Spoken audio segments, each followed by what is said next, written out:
Tonight, the family of a 61-year-old woman who seemingly vanished are desperate to bring her home. And she got in her car and she drove away.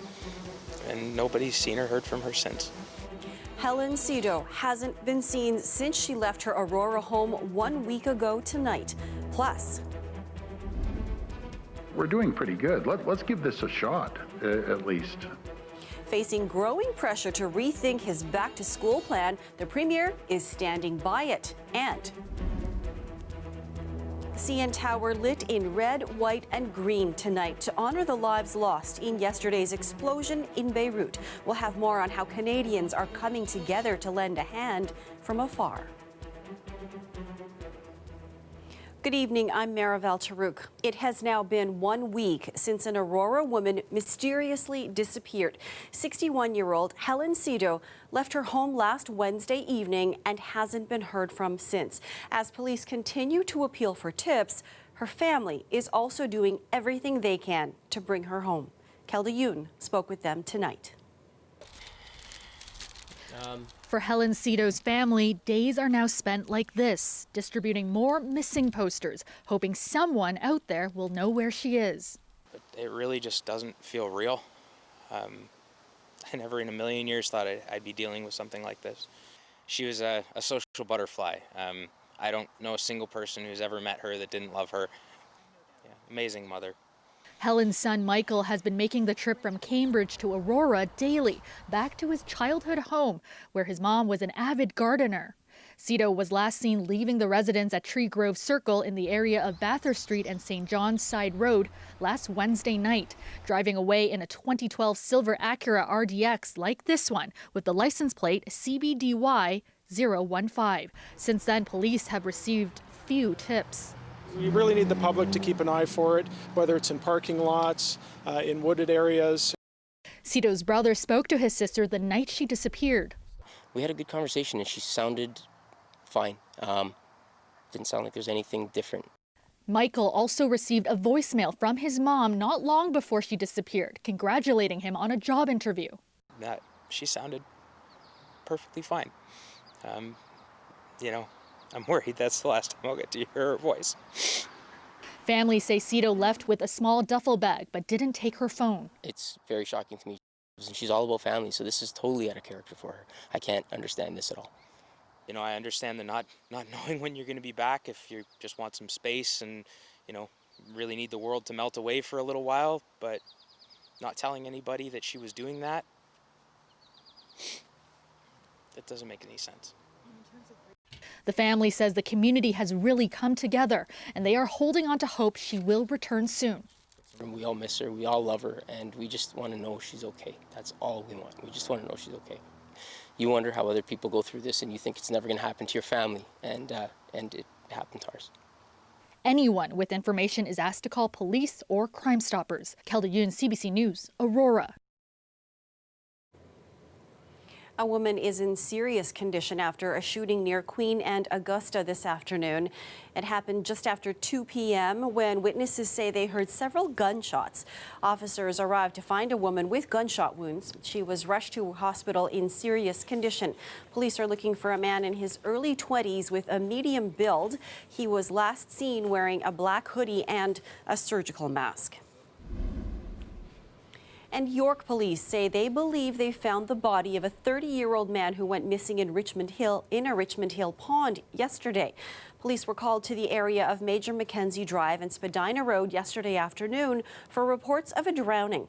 They found a 26-year-old man who was in a storm drain tunnel that connects to a nearby pond. He was rescued and told police that he had been in the tunnel with his friend when it started to flood rapidly due to heavy rain. The man said his friend was swept into the pond. Police and fire crews searched for the man last night but were unable to find him until today. Well, calls are growing to reduce class sizes come September. While the Premier says he is following advice from experts, many point out that a recommendation from Sick Kids called for smaller class sizes. Lorenda Redikoff has the latest. What do we want them to do? Make small classes. 4-year-old Mabel will start kindergarten next month. Her mom is a Toronto teacher who started a petition online, and it's taken off. 126,043. With more than 125,000 signatures. This is not just an issue that affects students and education workers and families. If we have increased school transmission, we will have community transmission. This is an issue that I think everyone in Ontario should be very concerned about. This Toronto father wrote a letter to the Premier. I want my daughter back in school, but I want the school to be safe. Ellie is going into senior kindergarten. Last year, there were 33 kids in her class. There isn't that much space in this building for classrooms to have the same space that we're having in restaurants. And you're in a restaurant for an hour. My kid's in the school for six hours. Plus, with an older school, he worries about proper ventilation. The recent report by Sick Kids says addressing structural deficiencies such as large class sizes, small classrooms and poor ventilation must be part of any plan to reopen schools. It also says smaller class sizes should be a priority strategy, as it will aid in physical distancing and reduce potential spread. It gives the example of other jurisdictions with maximum class sizes of 10 to 15. If it was up to all of us, we'd have 5 kids in a classroom. But in saying that, we have the lowest amount of kids in JK in the country. The Education Ministry says its COVID funding adds up to $165 per student, more than any other province that's released its plan. We have some stringent guidelines, more than anyone else in the country. So we're going to give it everything we can and make sure that we move forward and pray to God that everyone's safe.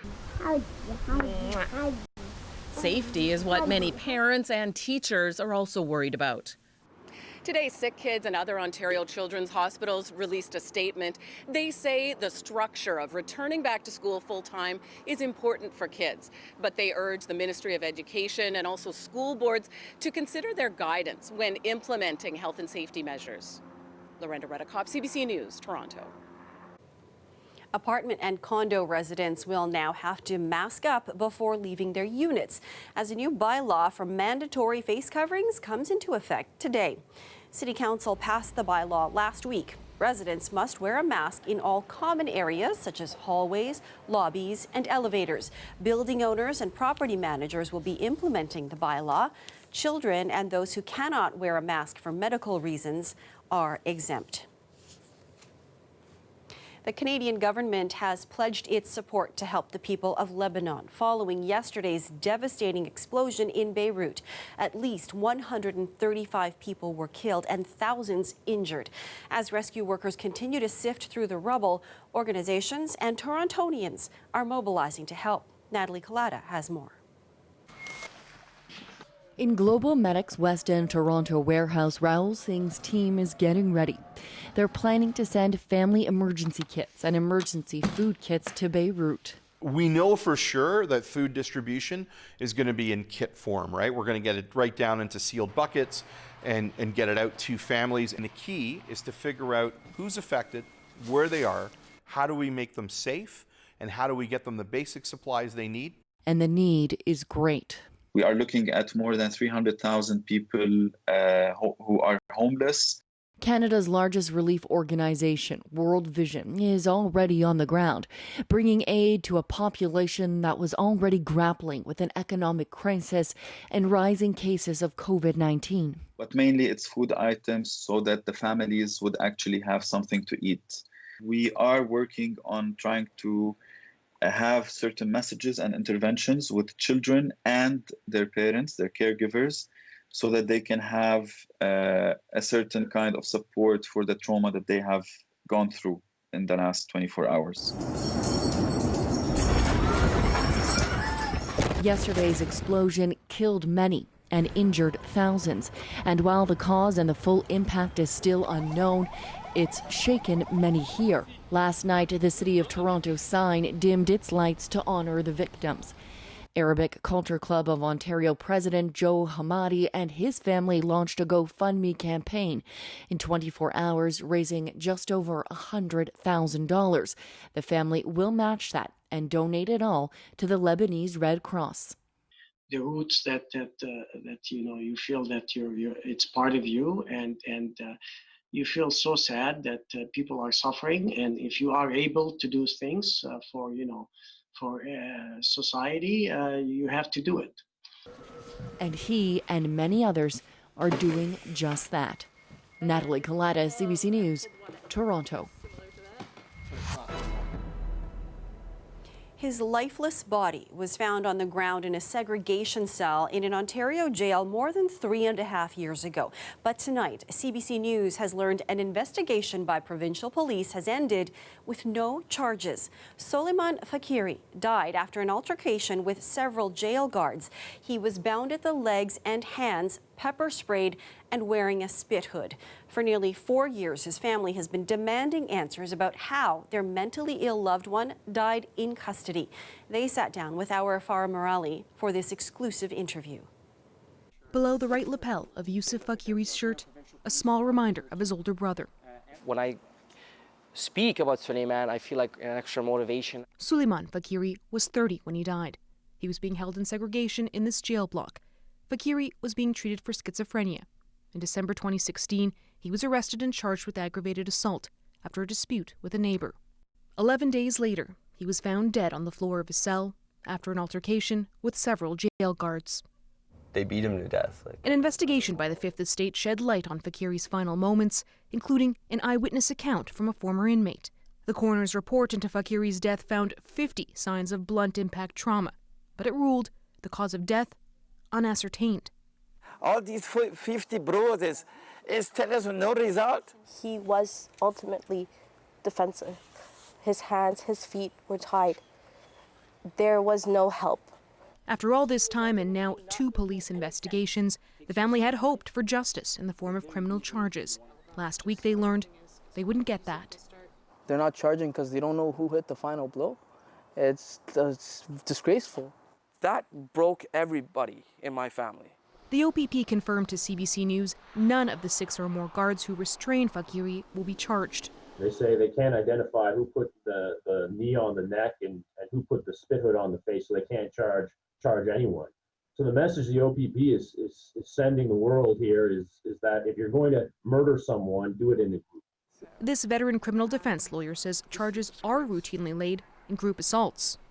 They all wind up being parties to the offense, aiding and encouraging the offense, and subject, therefore, to exactly the same penalty, each one, even if they never struck the blow. This is pretty elementary. In a statement to CBC News, the OPP said various possible explanations exist for the existence of the injuries observed at post-mortem examination. Following a thorough review of the investigations into this matter, charges will not be laid. I will never, ever again be able to hear his voice, ever be able to give me a hug. The family's next hope for accountability, a coroner's inquest into Suleiman's death. But no matter what the findings, police aren't obligated to pursue another investigation or charges. Farah Morali, CBC News, Toronto.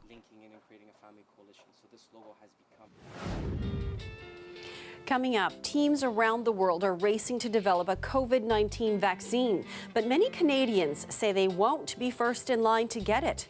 More on that after the break. Plus, well, boy, oh boy, we're doing some things we haven't done since the month of June. I'm meteorologist Colette Kennedy. It has to do with the temperatures. I hope it helps you get a good night's sleep. I'll have all the details coming up after the break.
The federal government has signed deals with two big drug makers to help secure millions of doses of COVID-19 vaccines. The agreements are with Pfizer and Moderna.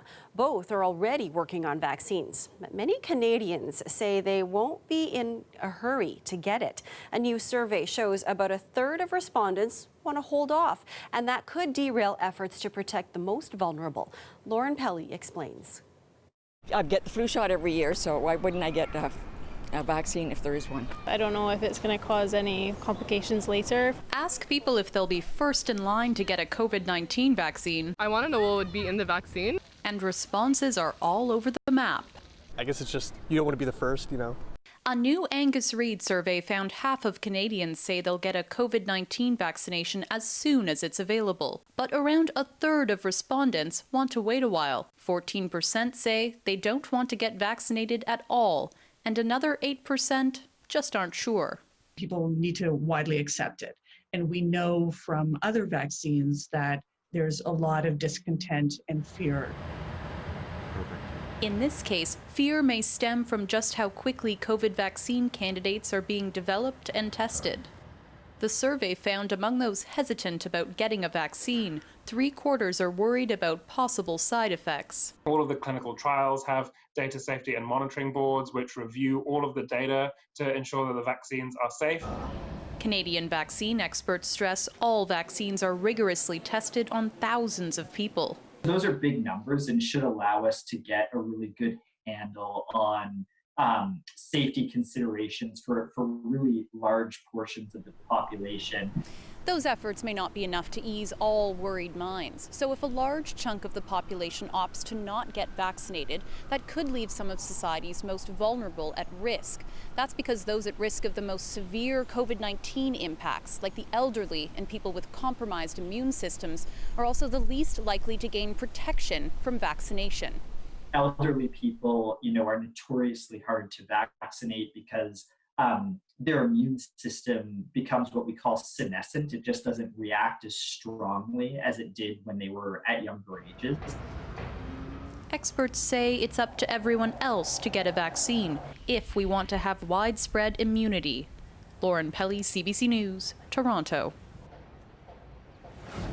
It's not exactly Jurassic Park, but it's about as good as it gets when it comes to viewing parties these days. I'm Greg Ross. Maple Leaf Sports and Entertainment has teamed up with Live Nation to create this drive-in movie theater where fans can come and watch both Leafs and Raptors playoff games. We'll have details coming up.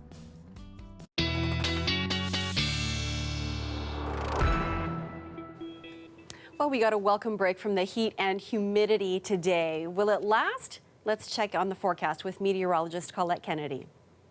Thanks, Maribel. Well, some of this cooler air in place takes a little bit of getting used to. In the morning hours, you almost, I needed a sweatshirt this morning as I was walking the dog. If we take a look at some of the temperatures from earlier this morning, and between these readings from last night and some of the temperatures tonight, which are actually going to be even a little bit cooler, for Toronto, we have to go back to late June to see readings that were this cool. It's been a while. And for Windsor, especially tonight, we have to go back to mid-June. That's how long it's been since we've had readings, chillier readings like this. But this is where we were at 6 a.m. this morning, and then through the day, the temperatures came up. Of course they did, but still, daytime highs generally just in the low 20s in some cases, kind of pushing towards the mid-20s. You did all right there, Oshawa up to 24 degrees, or at least rounded up to about 24 degrees. But that breeze coming in from the west and those winds at times kind of gusty, so that even made it feel a little bit cooler too. The dew points have been lower, so the air doesn't feel that sticky too. So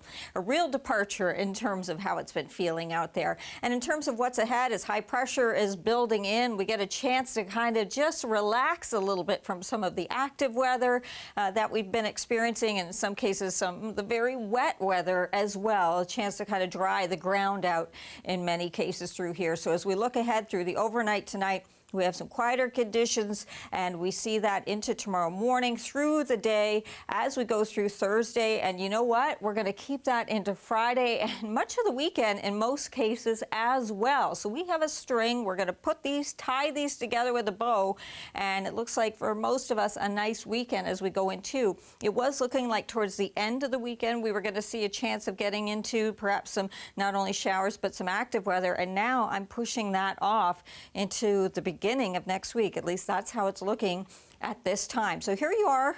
This is what I mean. Even cooler tonight than last night, Windsor, taking you down to a low of 12 degrees. Now tomorrow afternoon, there it is to reference things. Your average high for this time of year, doesn't always have to be in the afternoon, we know that, but average high generally in the afternoon around 27, round that up to 28, but you're going to, and it might be a struggle to get there, to 25 degrees. These are our temperatures, very comfortable. Crack those windows.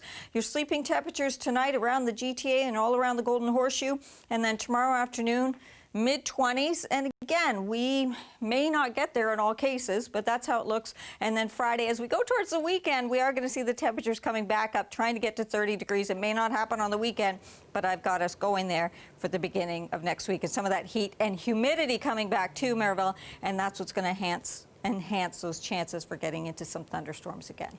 I enjoyed it while it lasted. Thanks, Colette. The weather is brought to you by Trane, the most reliable heating and cooling brand. We test, so it runs. It's hard to stop a train.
Okay, it's not exactly Jurassic Park, but it might just be the next best thing during a pandemic.